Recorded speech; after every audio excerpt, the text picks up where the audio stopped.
RUU Mufti, langkah berani Kerajaan Anwar atau histeria tidak berasas? Saya faham ada yang melompat bila dengar rang Undang-Undang Mufti Wilayah Persekutuan 2024. Ramai yang tiba-tiba jadi pejuang hak asasi menjerit kononnya hak bukan Islam terancam. Kononnya ini ancaman terhadap demokrasi. Tapi mari kita bersikap realistik, apa sebenarnya isu di sini? RUU ini jelas berfokus kepada umat Islam dan hal ehwal agama mereka di wilayah persekutuan. Adakah kita lupa siapa ketua agama Islam?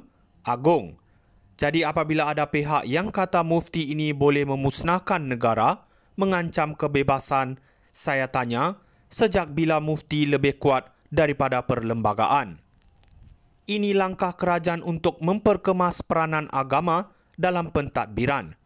Di mana salahnya jika ada pihak yang kata RUU ini untuk mengislamkan negara, itu satu peronia yang tidak berasas. Dan jangan lupa kerajaan Madani pimpinan Anwar Ibrahim sentiasa menekankan keharmonian agama. Mana mungkin Anwar, seorang tokoh berpengalaman dan dihormati, akan membiarkan sesuatu yang menggugat keharmonian ini. Ini bukan ancaman kepada kebebasan kita, ini hanya langkah memastikan urusan agama Islam diuruskan dengan lebih teratur. Kepada mereka yang skeptik, mari kita berikan ruang kepada perbahasan di Dewan Rakyat. Biar ahli parlimen kita membuat keputusan yang adil, bukannya membakar sentimen tanpa asas. Kita perlu matang, bukan terperangkap dalam histeria politik. Jadi tenanglah, ini bukan kiamat demokrasi, tapi satu lagi langkah berani kerajaan untuk memperkukuhkan pentadbiran agama Islam. Kalau Anwar boleh kendalikan ekonomi, takkan tak boleh urus hal agama. RUU Mufti, langkah berani Kerajaan Anwar atau histeria tidak berasas? Saya faham ada yang melompat bila dengar rang Undang-Undang Mufti Wilayah Persekutuan 2024. Ramai yang tiba-tiba jadi pejuang hak asasi menjerit kononnya hak bukan Islam terancam. Kononnya ini ancaman terhadap demokrasi. Tapi mari kita bersikap realistik, apa sebenarnya isu di sini? RUU ini jelas berfokus kepada umat Islam dan hal ehwal agama mereka di wilayah persekutuan. Adakah kita lupa siapa ketua agama Islam? Agong. Jadi apabila ada pihak yang kata mufti ini boleh memusnahkan negara, mengancam kebebasan, saya tanya, sejak bila mufti lebih kuat daripada perlembagaan? Ini langkah kerajaan untuk memperkemas peranan agama dalam pentadbiran. Di mana salahnya jika ada pihak yang kata RUU ini untuk mengislamkan negara, itu satu peronia yang tidak berasas.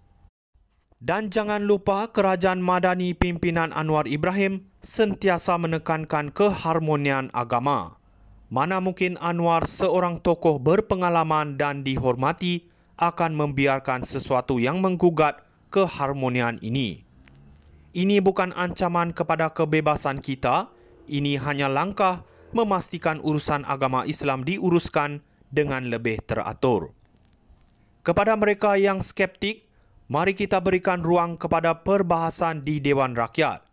Biar ahli parlimen kita membuat keputusan yang adil, bukannya membakar sentimen tanpa asas. Kita perlu matang, bukan terperangkap dalam histeria politik. Jadi tenanglah, ini bukan kiamat demokrasi, tapi satu lagi langkah berani kerajaan untuk memperkukuhkan pentadbiran agama Islam. Kalau Anwar boleh kendalikan ekonomi, takkan tak boleh urus hal agama. RUU Mufti, langkah berani Kerajaan Anwar atau histeria tidak berasas? Saya faham ada yang melompat bila dengar rang Undang-Undang Mufti Wilayah Persekutuan 2024. Ramai yang tiba-tiba jadi pejuang hak asasi menjerit kononnya hak bukan Islam terancam. Kononnya ini ancaman terhadap demokrasi. Tapi mari kita bersikap realistik, apa sebenarnya isu di sini? RUU ini jelas berfokus kepada umat Islam dan hal ehwal agama mereka di wilayah persekutuan. Adakah kita lupa siapa Ketua Agama Islam? Agong. Jadi apabila ada pihak yang kata mufti ini boleh memusnahkan negara, mengancam kebebasan, saya tanya, sejak bila mufti lebih kuat daripada perlembagaan? Ini langkah kerajaan untuk memperkemas peranan agama dalam pentadbiran. Di mana salahnya jika ada pihak yang kata RUU ini untuk mengislamkan negara, itu satu paranoia yang tidak berasas.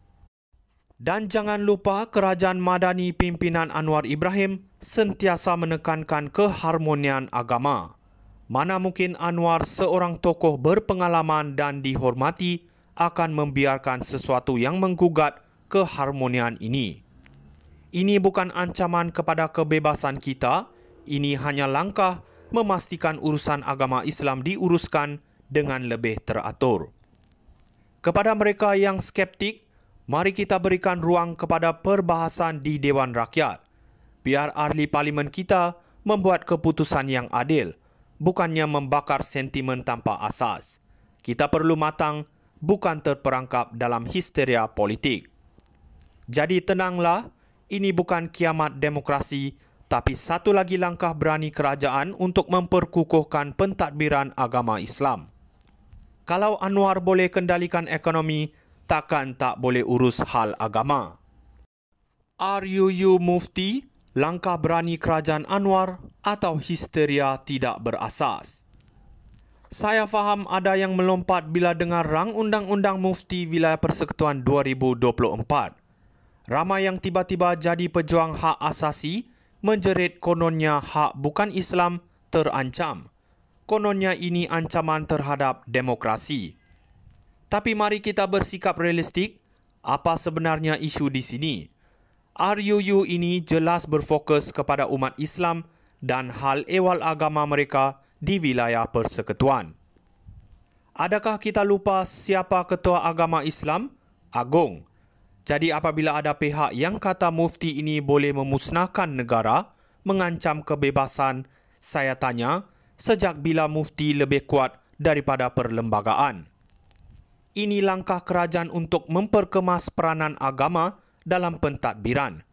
Di mana salahnya jika ada pihak yang kata RUU ini untuk mengislamkan negara, itu satu paranoia yang tidak berasas. Dan jangan lupa kerajaan Madani